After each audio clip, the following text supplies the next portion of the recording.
É dia de Copa, ou melhor, é noite de Copa Sul-Americana no Maracanã, às 9h30 da noite. A bola vai rolar para Fluminense e Lanús. Primeiro jogo na Argentina, deu eles, 1-0. Mas agora, com o apoio da torcida tricolor no Maracanã, o Fluminense vai tentar repetir a dose. Assim como fez diante do Bahia, fazer um 2-0 ou 2 gols de diferença, não importa, sem sofrer nos pênaltis. É tudo que a gente quer. Um time diferente, com novidades. Renato Gaúcho vai mudar a escalação, tem jogador importante e eu vou contar absolutamente tudo de mais importante, tudo aquilo que você precisa saber para ficar muito bem informado sobre as duas equipes, como o Fluminense vai a campo. Eu vou te contar a partir de agora. Bora de pré-jogo.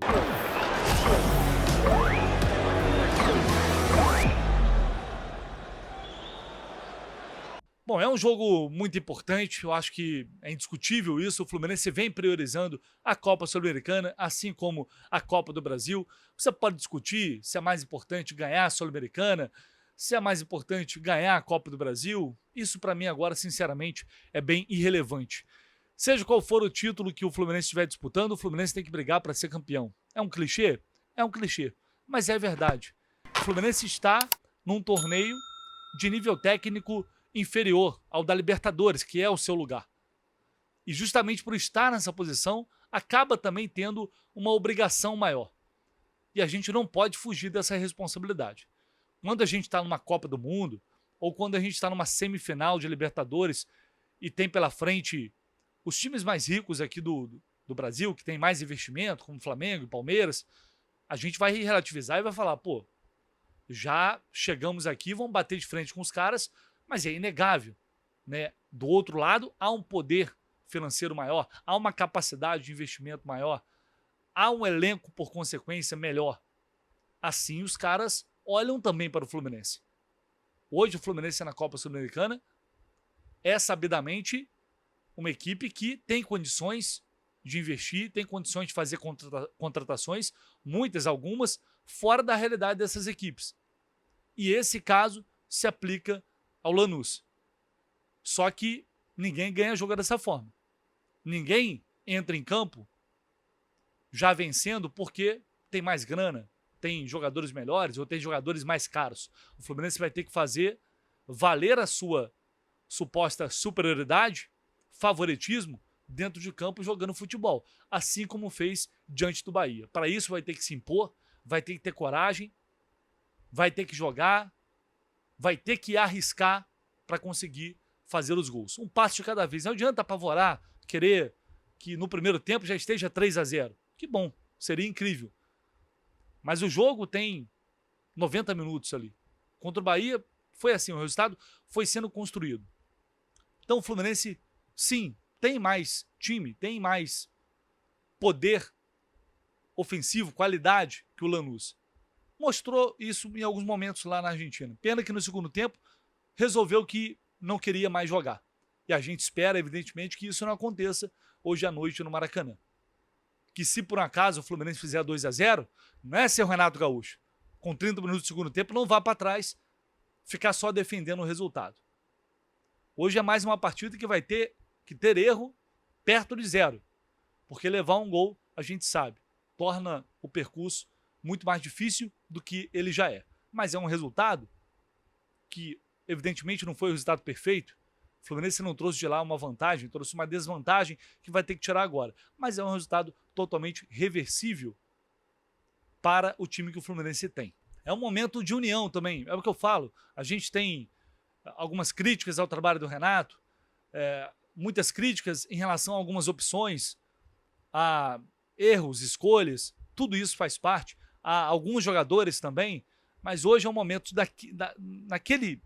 naqueles 90 minutos ali, da arquibancada se juntar com o time novamente em campo.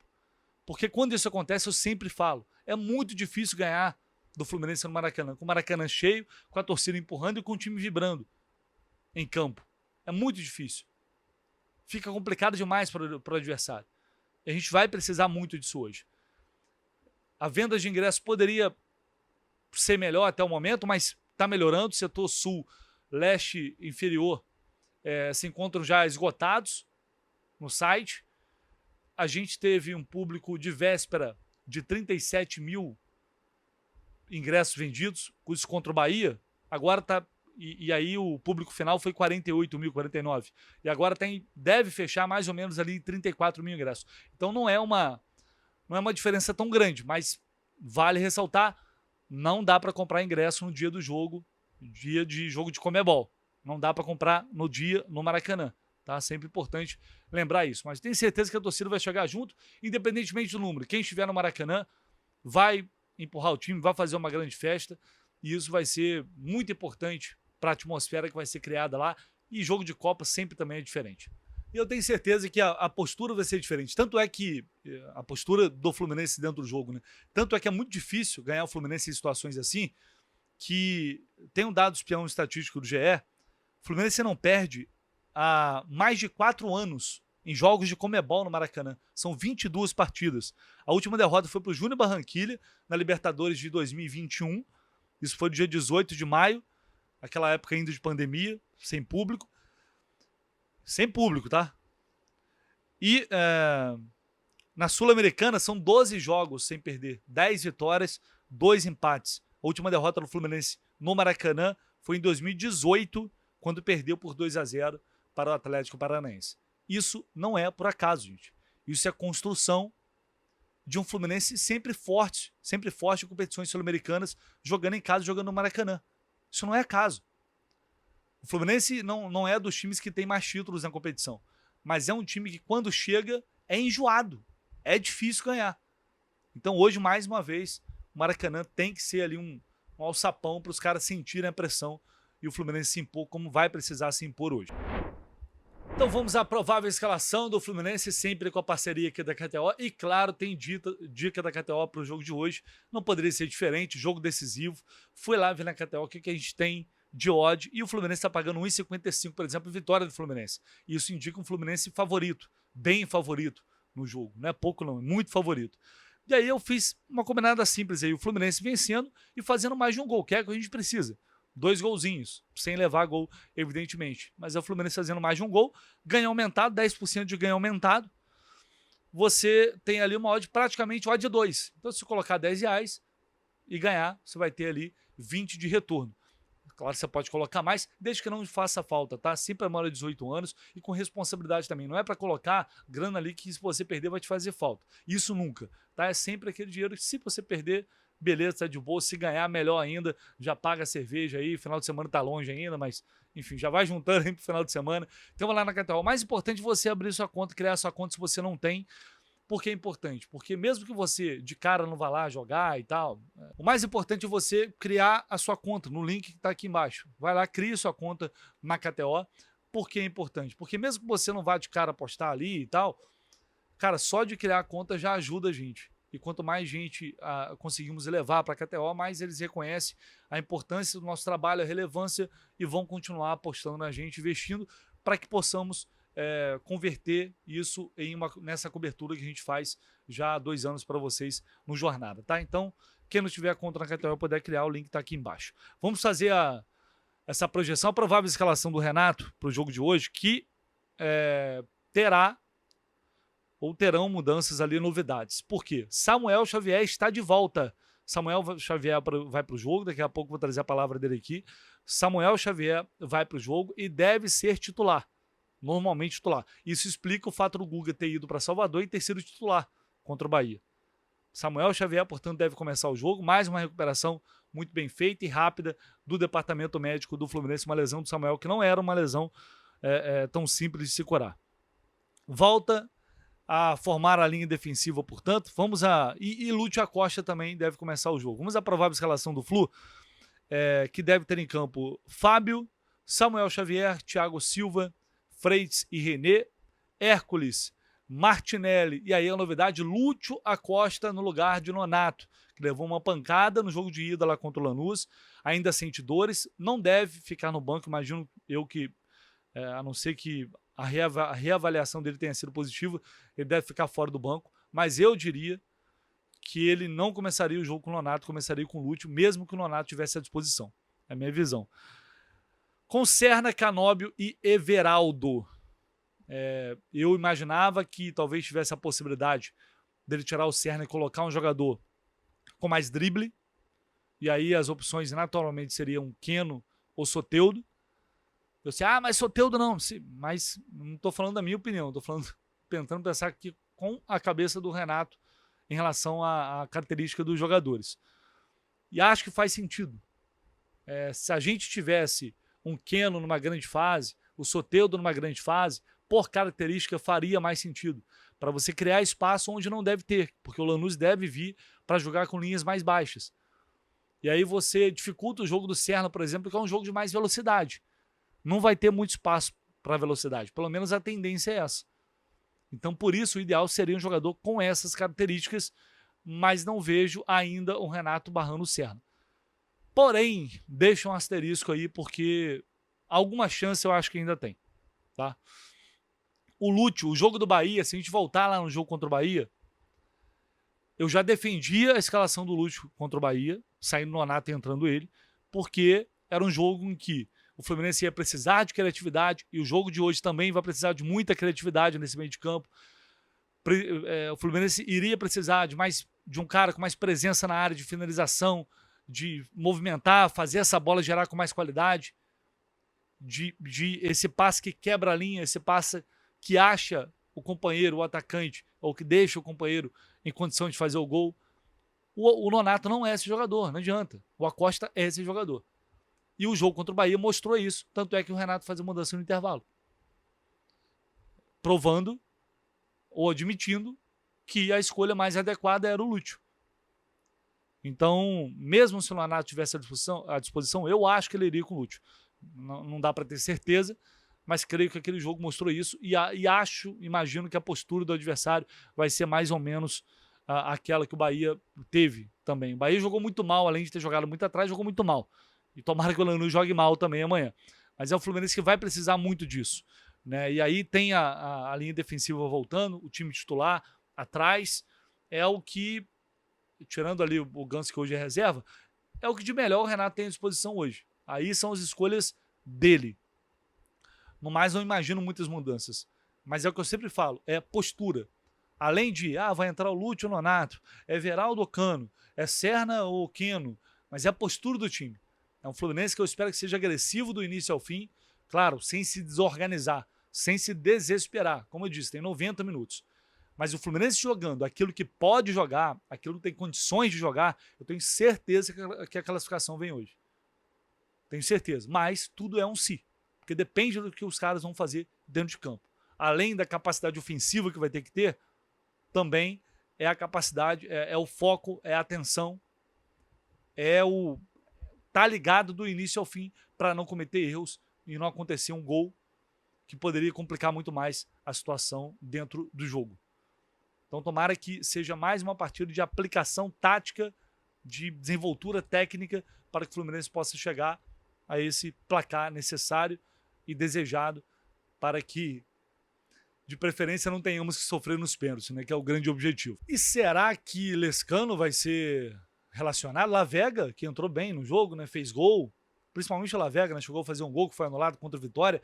Será que o Lavega vai ser relacionado? Bom, vamos ver, né? Porque acho que seria justo pro garoto. Agora vai ter que tirar alguém nessa lista aí, porque hoje são muitas opções. O Renato teria que tirar, contra o Bahia, tirou o John Kennedy. Vamos ver quem ele vai escolher dessa vez para ficar fora do banco de reservas. Essa é outra curiosidade que a gente tem para o jogo de logo mais. Léo, você acha que o Soteldo tem chance de ser titular? Cara, pode ser. Eu não descarto, assim. Eu acho uma loucura. Pelo clima que você tá, o Renato colocar o Soteldo de início, se ele vai mal, ele vai trazer um clima péssimo da arquibancada pro time. Eu não vejo ganho nenhum nisso, sinceramente. Não vejo sentido nenhum nisso. Então eu acho zero a chance? Não. Mas não acredito. Acho que para esse jogo ainda ele vai com certo. Bora ver o que disse Samuel Xavier, a Flu TV. Ele confirmando que vai voltar, que tá bem, que se recuperou bem. O Samuel falou com a Flu TV, a gente coloca esse trecho aqui. Bem, foi um tempo, né, de recuperação muito boa. Né, nossos fisioterapeutas fizeram um trabalho muito bom, né? Então, estou preparado para esse jogo, né, e feliz de estar de volta, poder atuar, poder ajudar a equipe. A expectativa é boa, né? A gente sabe da dificuldade que a gente tem né, de enfrentar times argentinos aqui, mas nós sabemos, temos totais condições de fazer um grande jogo, ter a paciência, né, sabemos que precisamos, né, dos gols, mas, né, precisamos primeiro buscar o primeiro gol, né, com tranquilidade, com a estratégia que nós montamos, e aí sim pensar no segundo e conseguir a classificação no Maracanã. Você falou da dificuldade de enfrentar equipes argentinas no Maracanã em 2023. Você foi importantíssimo na classificação contra o Argentinos Júniors. Queria que você falasse um pouco dessa lembrança contra uma equipe argentina e um torneio sul-americano também. Foi um momento muito bom, né? Todos nós vivemos ali, vivenciamos no Maraca, né? Ter o Maraca cheio, poder fazer uma grande partida, né? E fizemos os 2 gols, né? Que precisava. Então, espero que isso contribua aí para que a gente possa fazer aí mais um grande jogo e conseguir a classificação também. Cara, é muito difícil você estar do lado de fora, né? Claro que a gente procura ajudar, né, de todas as formas, podendo falar bastante com os companheiros, né? Poder dar algumas dicas, né? Do que a gente vê, né? De cima, porque igual a gente brinca, de fora parece mais fácil, né? Você vê, você tá vendo todo o espaço que tem no campo, mas, né, só quem tá ali dentro ali vê o quanto que é difícil. Então, né, como torcedor ali, sofri bastante, né? Mas nossa equipe conseguiu ir bem nos jogos, né? Então agora, dentro de campo, espero contribuir aí com a equipe para a gente conseguir classificar. Muito bem, vamos com informações do Lanús rapidinho. Bom, eles não terão mudanças a princípio. Tem todo o time à disposição. O Lanús enfrentou o Platense no último final de semana, lá no Campeonato Argentino, ganhou de 2-1, o time quase todo reserva. Jogou o goleiro Losada, o Canali, que é zagueiro, e também o Pérez, o lateral pela direita. Foram os únicos 3 que entraram em campo e ainda assim ganhou do Platense. Então, o Lanús deve ir com aquele mesmo time, com Losada, Pérez, esquerdos, Canali e Marcite, Medina e Cardoso, Segovia, Moreno e o Sálvio com o Castilho mais à frente. Marcelino Moreno, Sálvio são jogadores, as referências técnicas ali, são jogadores, né, com mais capacidade técnica, a gente tem que ficar de olho. É muito importante, porque eles já deram um calor danado lá na Argentina enquanto tiveram perna, né? Inclusive o Sálvio é que faz a jogada ali que resulta no gol. Então a gente já deu para conhecer um pouco mais esses jogadores. Eu espero que, enfim, amanhã o Fluminense também consiga anular essas poucas valências técnicas de fato. E o Marcite, que é um lateral que a gente viu lá, apoia muito, constrói muito, é um armador pela esquerda. Né? À toa ele tem um número alto de gols, assistências. Antes do jogo de lá, eu trouxe todos esses números e detalhes para vocês. É um jogador que tem uma capacidade de ir à frente, qualidade para ir à frente muito grande. Tem que ficar muito de olho nele, principalmente porque vai jogar em cima do Samuel, que está voltando agora, querendo ou não, né? Está voltando de uma lesão. A arbitragem, para a gente fechar aqui o nosso pré-jogo, apita Jesus Valenzuela, da Venezuela. Ele que apitou aquela semifinal inesquecível lá no Beira-Rio contra o Internacional venezuelano Jesus Valenzuela. Bom árbitro, dos melhores árbitros da Conmebol no momento. É um árbitro que geralmente costuma ir bem em jogos importantes. Ele será auxiliado pelo Jorge Urrego e pelo Túlio Moreno, também da Venezuela. O Ángel Arteaga vai ser o VAR neste jogo.